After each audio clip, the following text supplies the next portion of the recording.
साधना से सिद्धि भाग 1। इसका आज तीसरा अध्याय है, जिसका शीर्षक है साधना सिद्धि एवं वातावरण।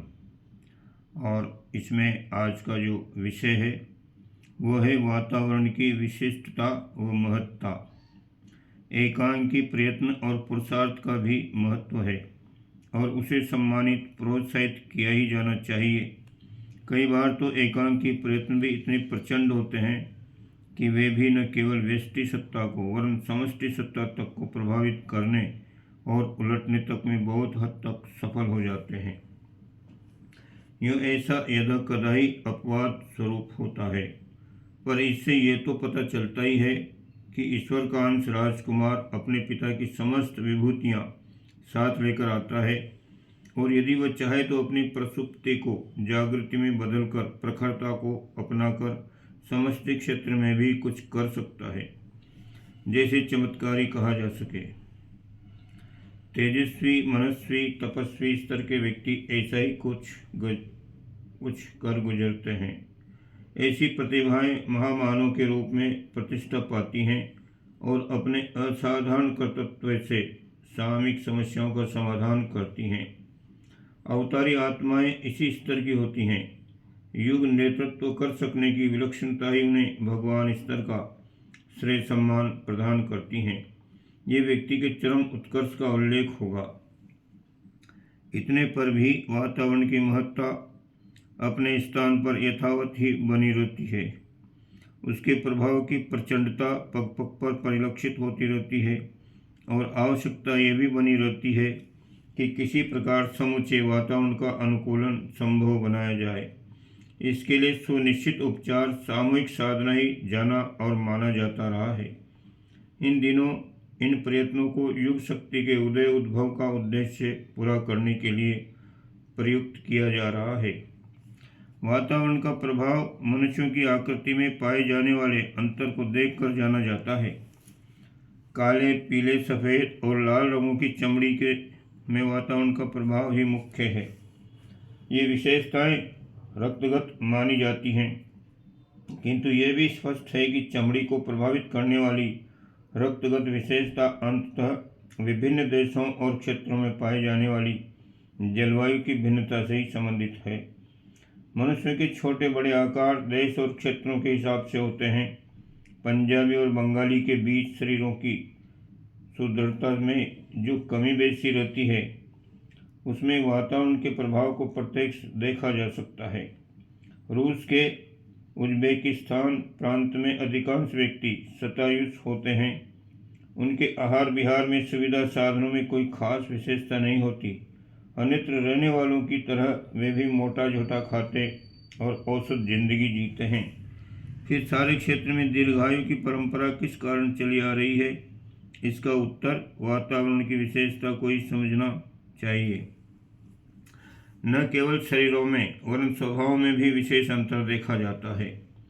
ये सूक्ष्म या स्थूल वातावरण का ही प्रभाव है। संस्कृति, सभ्यता आदि की भिन्नताएं इसी आधार पर विभाजित होती हैं कि किस क्षेत्र के लोगों की मान्यता, अभिरुचि एवं आदत किस ढांचे में ढल गई है और उन लोगों की विचारणा एवं गतिविधि किस दिशा में प्रवाहित हो रही है। ये प्रवाह सहज ही बदलते नहीं हैं। ये प्रवाह सहज ही बदलते भी नहीं, इसलिए उन्हें संस्कृति की भिन्नता के रूप में मान्यता दे दी जाती है और उसका परिपोषण भी होता है। ये विशेषताएं न केवल स्वभाव में वरन चरित्रों और आदर्शों में भी झलकती दिख पड़ती है। पशुओं, वनस्पतियों और खनिज पदार्थों तक के वातावरण की भिन्नता के आधार पर उनके स्तर का परिचय मिलता है।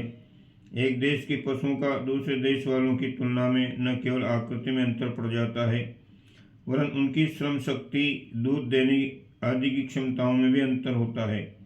भेड़ों की ऊन में पाई जाने वाली भिन्नताएं उन क्षेत्रों के वातावरण से संबंधित होती है। पहाड़ी कुत्ते और देसी कुत्तों में काफ़ी प्राकृतिक भिन्नता पाई जाती है। ऋतु प्रभाव सहन करने की क्षमता भी उस क्षेत्र पर छाई रहने वाली सूक्ष्म विशेषताओं से ही संबंधित होती है।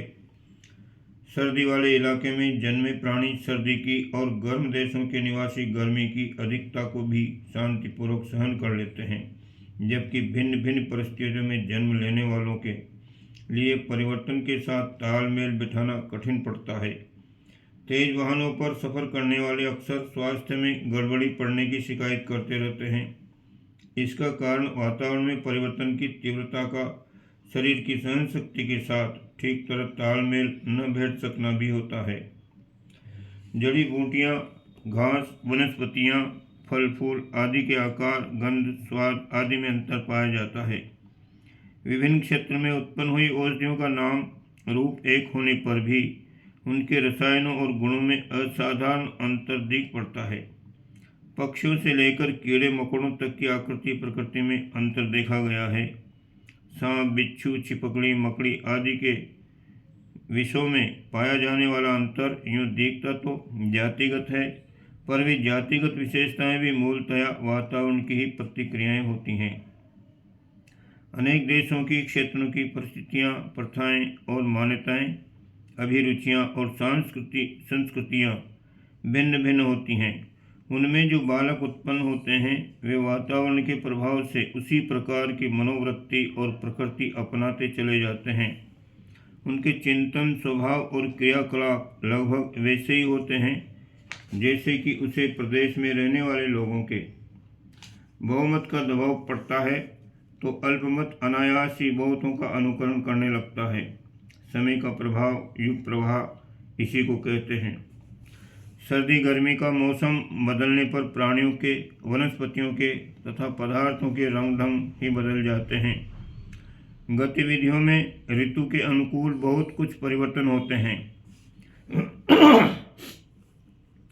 विज्ञानवेत्ता जानते हैं कि पृथ्वी पर जो कुछ विद्यमान है और उत्पन्न उपलब्ध होता है वह सब अनायास ही नहीं है और न उस सब को मानवीय उपार्जन ही कह सकते हैं।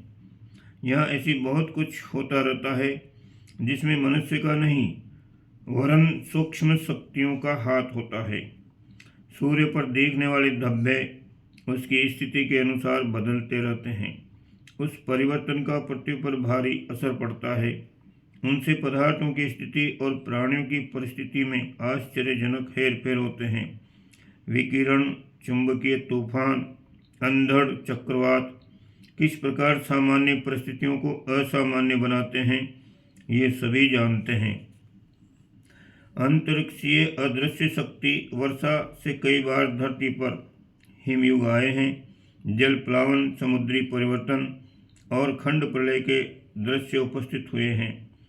भविष्य में पृथ्वी के पदार्थों अथवा प्राणियों की स्थिति में कोई असाधारण परिवर्तन हुआ तो उसका निमित्त कारण सामान्य घटनाक्रमों में नहीं वरन अंतरिक्षीय अदृश्य हलचलों में ही पाया जाएगा। अतिवृष्टि, अनावृष्टि, शीत आदि के, महामारी आदि दैविक विपत्तियों में मनुष्य अपने आप को निर्दोष एवं असहाय ही अनुभव करता है। व्यक्ति अपने निजी जीवन में सर्वथा स्वतंत्र और सशक्त है। इतना होते हुए भी विशाल ब्रह्मांड में गतिशील हलचलों और परिस्थितियों में उसका स्थान नगण्य है। सिर पर खड़े पानी से लदे बादल तक को वो बरसा नहीं सकता। मौत बुढ़ापे को रोकने तक में असमर्थ है। परिस्थितियों पर उसका अधिकार नगण्य है। प्रवाहों से वह अपना यत्किंचित बचाव ही कर पाता है। सर्दी उसके बूते रुकती नहीं। कपड़े लाद कर, आग ताप कर आत्मरक्षा भर में आंशिक सफलता पा लेता है। स्पष्ट है कि वातावरण से मनुष्य प्रभावित होता है। अलग अलग देशों के निवासी अपनी अपनी परंपराओं से प्रभावित होते प्रचलित ढर्रे के अंतर्गत सोचते और जीवन यापन करते हैं। उसमें उनकी भौतिक प्रतिभा का नहीं, वातावरण का प्रभाव ही प्रधान रूप से काम करता है। न केवल रहन सहन के लिए वरन श्रेष्ठ कार्यों के लिए भी सुसंस्कारी वातावरण अपेक्षित होता है। फिर साधना की सफलता में तो स्थान, क्षेत्र व वातावरण का असाधारण महत्व है। विशिष्ट साधनाओं के लिए घर छोड़कर अन्यत्र उपयुक्त स्थान में जाने की आवश्यकता इसलिए पड़ती है कि पुराने निवास स्थान का परिवेश का ढर्रा अभ्यस्त रहने से वैसी मन स्थिति नहीं बन पाती जैसी महत्वपूर्ण साधनाओं के लिए विशेष रूप से आवश्यक हैं। उपयुक्त वातावरण ही वह आधार है जिस पर साधना की सफलता बहुत कुछ निर्भर करती है। स्थूल, सूक्ष्म और कारण शरीरों में विद्यमान अगणित प्रसुप्त शक्ति बीजों को जागृत कैसे किया जाए, इसके लिए साधना वर्ग के दो प्रयोजन ही कार्यान्वित करने होते हैं, एक तप और दूसरा योग। इनके दार्शनिक और क्रियापरक कितने ही स्वरूप हैं। अपनी स्थिति और सुविधा के आधार पर उनमें से इस विषय में रुचि लेने वाले अपने लिए मार्ग चयन करते हैं। तत्परता, तन्मयता अपनाकर संकल्प पूर्वक अभीष्ट लक्ष्य की ओर साहसिक प्रयास करते हैं। आत्म उत्कर्ष की साधनाओं के लिए मात्र कर्म कांड ही सब कुछ नहीं है, उसके लिए प्रयुक्त वातावरण भी चाहिए। बीज कितना ही उत्तम क्यों न हो, पर उसे विकसित पल्लवित होने का अवसर तभी मिलता है जब भूमि उपजाऊ हो, खाद पानी की व्यवस्था हो और देख रेख करने वाले व्यक्ति का संरक्षण मिले। विशेष क्षेत्र में विशेष प्रकार के फल, शाक, अन्न, वृक्ष, वनस्पति, जीव जंतु आदि जन्मते हैं। हर जगह हर वस्तु का उत्पादन एवं विकास नहीं होता। योग और तप के लिए यूँ कोई भी स्थान अपनाया जा सकता है। सभी भूमि गोपाल की वाली उक्ति के अनुसार मन चंगा होने पर कटौती में गंगा प्रकट हो सकती है। फिर भी विशेष स्थानों का विशेष महत्व बना ही रहेगा।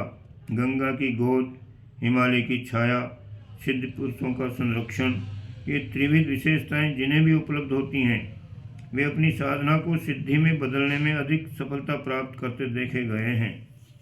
इस प्रयोजन के लिए हिमालय या उत्तराखंड क्षेत्र अधिक उपयुक्त सिद्ध होता है।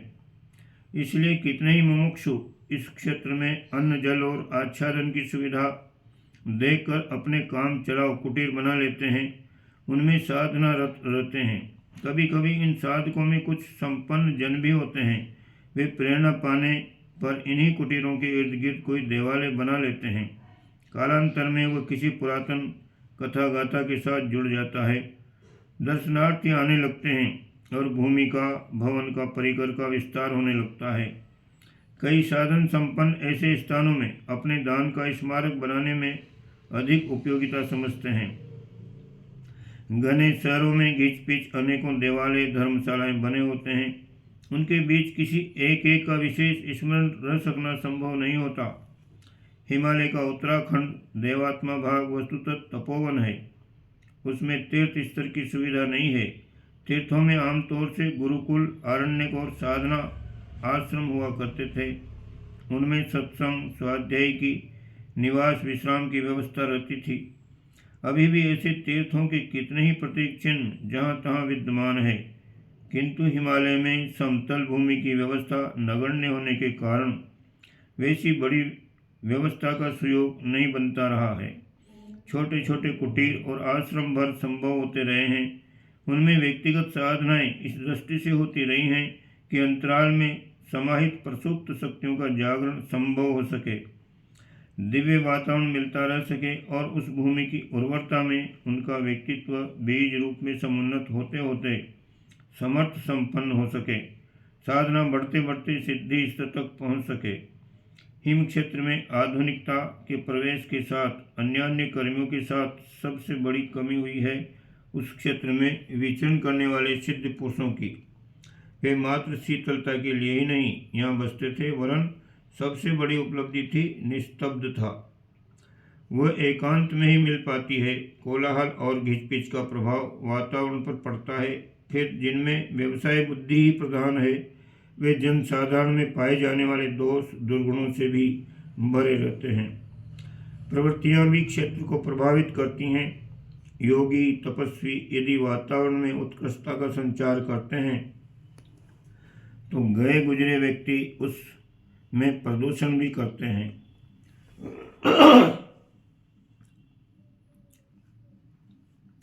कमल पुष्पों में भ्रमण करने वाले भ्रमर दुर्गंधित स्थानों में घुटन अनुभव करते हैं और टिकने के लिए उद्यत नहीं होते। उसी प्रकार सिद्ध पुरुष भी कोलाहल भरे व्यवसाय बुद्धि से अनुप्राणित क्षेत्र में टिक नहीं सकते। कोई समय था जब उत्तराखंड क्षेत्र में मध्यम ऊंचाई वाले क्षेत्र में भी जब तब सिद्ध पुरुषों का साक्षात्कार किन्हीं सौभाग्यशालियों को होता रहता था। उनका परामर्श और सहयोग मिल जाया करता था। अब ऐसा नहीं होता। इस प्रयोजन के लिए जो लोग उधर जाते हैं उन्हें निराश ही वापस लौटना पड़ता है। असल की नकल बनाने में दुनिया बड़ी प्रवीण है। नकली रेशम, नकली रत्न, नकली घी, नकली आँख, नकली दांत तक बाजार में बहुलता के साथ सस्ते मोल में मिलते हैं।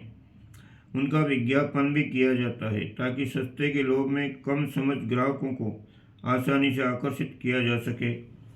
जनसंकुल क्षेत्र के आसपास अड्डे बनाकर बस जाने वाले नकली संतों और सिद्ध पुरुषों तक की बाढ़ जैसी आने लगी है। भावुक श्रद्धालु लोग आसानी से इनके चंगुल में फंस जाते हैं।